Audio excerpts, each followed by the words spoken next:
going on, guys? I'm your host, Beau. Welcome back to the TV Squad, and we are here to review / recap on Agents of S.H.I.E.L.D. Season 4 premiere, which happened, I believe, Wednesday, or was it Thursday? It was one of those two.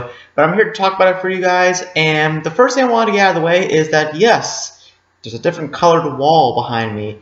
That is because one of my dad's friends actually came over and painted our walls for us, and it's a nice color blue, and there's actually a lot more differences in the room itself, which I'll explain like a vlog or something, so you'll probably see it like next week about what's going on with this blue wall and all that stuff. But that's not what we're here to discuss. Today we're here to discuss Agents of S.H.I.E.L.D. Season 4. Now, if I remember correctly, this is the first time that I'm actually discussing anything about Agents of S.H.I.E.L.D. on this channel. This is the first time I'm actually discussing about it, because honestly speaking, I don't have time to really talk about Agents of S.H.I.E.L.D., but right now, since there's nothing really big going on, I now have time to discuss it, and I figured what better way to do it than talk about the Season 4 premiere. Because this season I'm actually really excited for, because we have Ghost Rider, and we'll talk about Ghost Rider in a little bit. But anyways, let's talk about the first episode, which is titled The Ghost. And we leave off right where Agents of S.H.I.E.L.D. Season 3 left off. It's where we learn more about why Daisy is gone rogue, and we learn about Coulson and Mac are pretty much partners that we learned from Season 3. Season 3's finale, we learned about Coulson and Mac being more partners, and they basically confirmed that they're just now regular agents. They're actually lower class now. Like, they're not like middle class or higher class like they usually were in Season 1, 2, and 3. They're actually at the bottom of the barrel. They're just regular agents that just do what regular agents do, and it's really interesting to see that. It's really interesting to see Coulson go from the director to the bottom of the barrel, which is very, very interesting. So that was really cool to see that dynamic happen in the first episode. Also, the other thing is that Agent May has been given her own team. There's like a tactical force of some kind. Very, very cool to see that. I like that she got her own team, and it's very, very interesting to see that. And the other thing that's also interesting is that the whole team is now split. They're all split up. Coulson and Mac are doing their own thing. Agent May's doing their own thing. Fitz and Simmons doing their own thing. And we'll talk about Fitz and Simmons for a second. Simmons has gotten a huge promotion. She got a huge promotion. She is now, I believe, the head scientist for the director, and she has more authority over the other agents. Like, she has more authority over May, Coulson. Did not see that coming. That is that's huge. I hope they explain how she got that position, but from what I learned from the episode, the director noticed her work, and she made her the head scientist. Kind of questioning why Fitz is not the head scientist, but, you know. Fitz and Simmons, their chemistry is actually a little bit more stronger now. You actually see them a little more as a couple, which is nice to see, because they were teasing it so much in Season 3, and they confirmed it in Season 3 also, but they didn't really, establish a true relationship with those characters. I'm happy to report in Season 4's premiere, they pretty much confirmed solid relationship right there, and it's really, really nice to see that, because I knew from the beginning, from Season 1, that these two were destined to, become a couple, and they are now a couple, and it's very, very nice to see that, the evolution of those characters, and yeah, I really like that aspect. And yeah, now let's talk about the two prominent characters in this episode. Now it's Daisy and Ghost Rider. So the first thing we're going to discuss about is Daisy. Daisy herself is basically what I discussed in Gotham Season 3. She's basically like Jim Gordon now in Gotham Season 3. She's kind of like a bounty hunter. She's kind of rogue, and she's just doing stuff on her own, and she's a vigilante. She's a person she's not a bad person. She's just there as a vigilante. She helps out people when they need help, and she's just on her own. And sometimes S.H.I.E.L.D. agents will help from time to time. They're still looking for her. Sometimes some of the Inhumans that, Skye used to lead in her, like, yes, remember in Season 3 she had like a team of Inhumans. Well, some of those team members actually help her, with problems, or with her as this vigilante. It's very, very interesting for Daisy in this season. I hope that I have a feeling that, you know, like Daisy's gonna come back. I feel like she's gonna come back to Shield eventually, and I feel like half the season's gonna be her as a vigilante, and then half of her's gonna be back as a Shield agent. Yeah. But the one I want to talk about the most is Ghost Rider, because obviously Ghost Rider is like the big tagline for Agents of Shield half of the season, I believe. I think half the season's gonna be like Ghost Rider, and then half the season's gonna be like something else.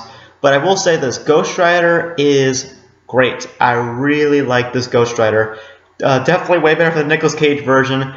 I forget the person who plays Ghost Rider, but he is really good as Ghost Rider. He definitely has the attitude that Ghost Rider would have, and I like that he like keeps telling Daisy and the others, like, I'm not the one who decides who to kill. I kill people based on like what they've done. When their soul is like corrupted, then I gotta take them out. Like that's his motives, and I really like that of Ghost Rider. I like that he's not just this random, like, you know, I like that he's not just always just a hero. He's kind of like an anti-hero, which I do like.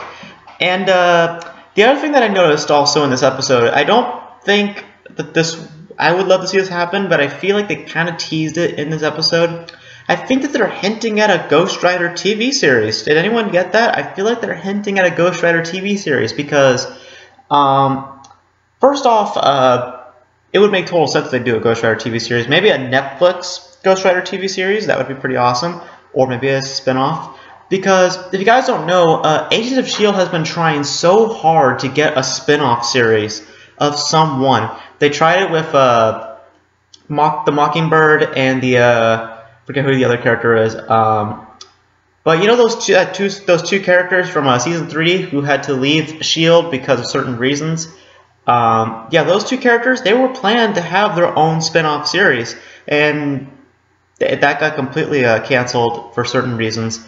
But now I feel like they can do a TV series as a spin-off to Agents of S.H.I.E.L.D., and what better character to do it than Ghost Rider himself. That would be a perfect way to spin off Agents of S.H.I.E.L.D. and expand upon the Agents of S.H.I.E.L.D. universe.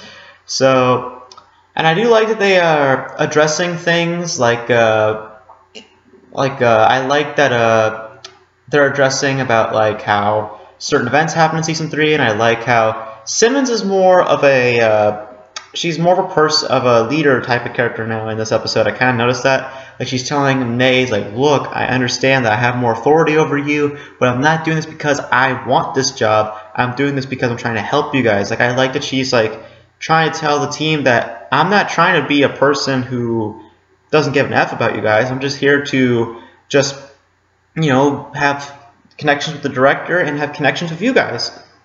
And I like that about her. And I'm trying to think if there's anything else. Oh yeah, I do like Ghost Rider's look. Ghost Rider's like costume and his transformation, perfect. I really like the look of Ghost Rider. So that's an A+ on my part. And the vehicle that he has, perfect. I like that vehicle. And they also at the end, obviously, you know, like there's some alien artifact or something that they always find in these seasons nowadays. There's like this, I think that what happens is that they have like this box of some kind. When they opened it, they immediately die, or they get like the spirit like follows them around behind them. Don't know what that's all about, but apparently Agent May actually has this within her. And I have a feeling, like, don't hold me accountable for this, but I have a feeling that Agent May is going to die this season. I have a feeling that that's going to happen because, you know, with all the characters that are going around, I feel like Agent May and who's the other character that I'm trying to think of? Agent May, like the three characters that I feel like could die this season are Agent May, Fitz, or Simmons. It has to be one of those three.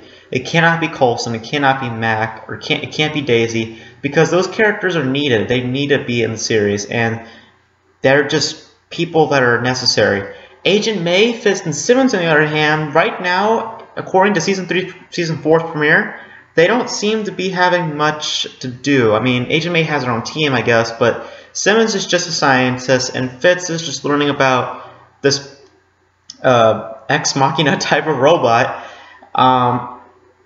But yeah, that's pretty much it. I mean, overall, the season 4 premiere was actually not that bad. I actually enjoyed it for the most part. I loved the Ghost Rider. I loved the fact that Simmons has more authority now over the other agents, and I also like the fact that Coulson and Mac are working together, because I kind of wanted those two to work together for a little bit in the series. And yeah. So you guys let me know, what are your guys' thoughts on the Agents of S.H.I.E.L.D. Season 4 premiere, and are you guys excited for the next episode, which is coming out next Thursday or Wednesday? Can't hold me accountable to that. And our next video will be a vlog about my film, Finding Yourself, and also a little bit of discussion about YouTube itself. So that's it for this video. Hope you guys enjoyed it. And as always, this has been these videos. Beau out. See you next time. Peace.